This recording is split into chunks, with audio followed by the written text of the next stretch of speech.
কেউ একটু মোটা হইলে কয় তুই মোটুর ঘরের মোটু, কারণ নাক যদি ছোট হয় এরে কয় বোচা, তোর নাক বোচা। না না, স্টপ, থামেন, অনেক হয়েছে, আর না, এগুলো বলা যাবে না। কারো আকৃতি নিয়ে খোটা দেয়া, ঠাট্টা করা, এটা স্বয়ং আল্লাহর সাথে ঠাট্টা করার শামিল, ঠিক কিনা? কারো নাক যদি ছোট হয় এরে কয় বোচা, তোর নাক বোচা। ফেনীতে আপনারা কি বলেন? হ্যাঁ, তো এই যে যার নাক বোচা হয়েছে ও কি নিজে বানাইছে? যার নাক খাড়া এটা বানাইছে কে? যে কালো বানাইছে কে? সাদা শুভ্র বানাইছে কে? তার মানে কারো আকৃতি নিয়ে যদি আপনি ঠাট্টা করেন, স্বয়ং আল্লাহর সাথে ঠাট্টা করলেন। কারণ কেউ কারো চেহারা বানানোর দায়িত্ব পায় নাই।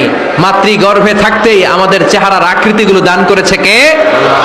হুয়াল্লাযী ইউসাউইরুকুম ফিল আরহামি কাইফা ইয়াশা, লা ইলাহা